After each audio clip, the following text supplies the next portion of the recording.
بسم اللہ الرحمن الرحیم۔ السلام علیکم۔ روزانہ واقعات سننے کے لیے اس چینل کو سبسکرائب کریں۔ خاندان یعنی آل یعقوب کو مصر بلایا جائے اور مصر کی سرزمین کا ایک مخصوص حصہ ان کے لیے مختص کیا گیا، اور اللہ کی طرف سے کہا گیا کہ آل یعقوب، اس سرزمین میں تمہارے لیے برکتیں ہیں۔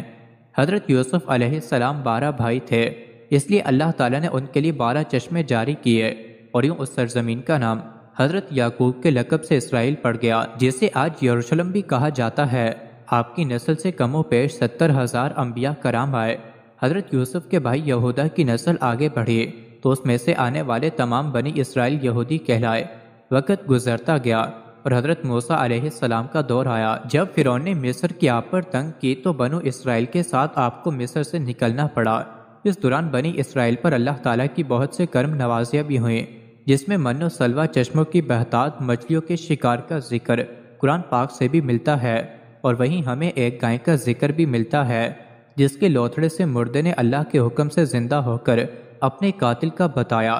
اس گائے کی نشانیاں اللہ تعالیٰ نے قرآن پاک میں بیان فرمائیں، جو کہ ایک سرخ مائل رنگت کی گائے تھی، اور ایسی گائیں آج بھی یہودیوں کے نزدیک مقدس مانی جاتی ہے۔ حضرت موسیٰ علیہ السلام کے بعد دیگر نبی آئے۔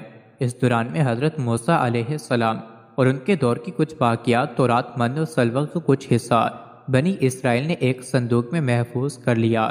یہ اللہ کی طرف حضرت آدم کو دیا گیا ایک خاص صندوق تھا، جو نسل در نسل نبیوں کے پاس رہا، جسے قرآن میں تابوت سکینہ کے نام پکارا گیا ہے، اور یہ یہودیوں کو اپنی جان سے زیادہ عزیز ہے۔ حضرت داؤد نے جب جالوت کو ہرا کر اس سے تابوت سکینہ حاصل کیا تو یوں بنی اسرائیل نے انہیں نبی تسلیم کر لیا، اور حضرت داؤد علیہ السلام نے اس صندوق کی حفاظت کے لیے ایک ہیکل تعمیر کروانا شروع کیا، جو کہ ان کی زندگی میں مکمل نہ ہو سکا۔ ان کے بیٹے حضرت سلیمان علیہ السلام نے جنوں کی مدد سے اس کو مکمل کروایا، اور اسی دوران میں آپ کی بھی وفات ہو گئی۔ اسی وجہ سے اسے ہیکل سلیمانی کہا جاتا ہے۔ بعد ازاں بابل کے بادشاہ بخت نصر نے اسرائیل پر حملہ کیا اور ہیکل سلیمانی کو بھی گرا دیا، اور تابوت سکینہ بھی اپنے ساتھ لے گیا۔ سیپرس دی گریٹ نے دوبارہ یہ شہر حاصل کیا، یہودیوں کو دوبارہ یہاں آباد کیا، اور تابوت سکینہ کو بھی واپس لایا گیا۔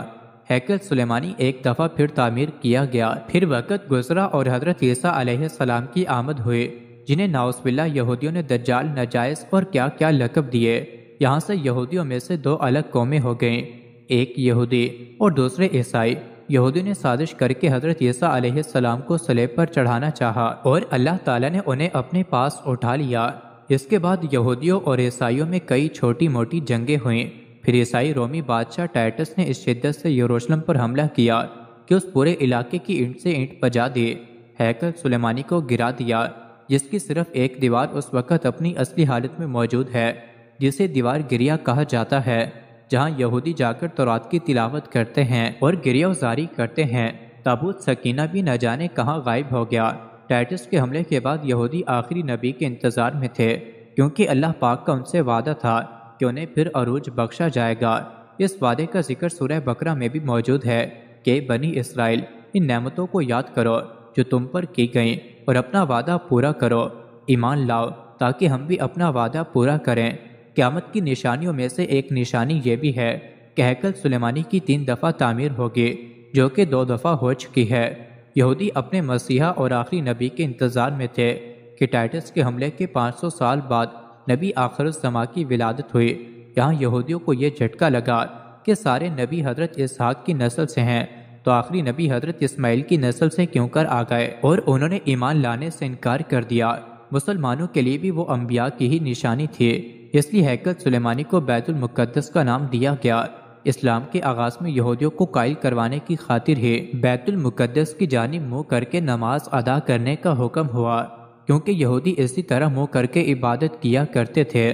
17 ماہ بعد ہماری عبادت کا رخ بیت المقدس سے بیت اللہ کی جانب موڑ دیا گیا، کیونکہ مسلمانوں کا شروع سے قبلہ اول وہی رہا، جس سے پہلے حضرت آدم اور پھر حضرت ابراہیم نے تعمیر کیا۔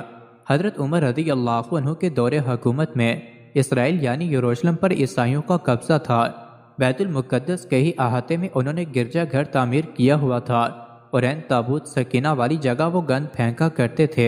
یہودیوں کی نفرت میں یروشلم کی فتح کے وقت جب حضرت عمر وہاں گئے تو عیسائیوں پر برہم ہوئے، وہاں صفائی کروا کر مسجد تعمیر کروائی اور قرآن میں موجود ہے۔ مزید ایسی ہی ویڈیوز کے لیے چینل کو ضرور سبسکرائب کریں۔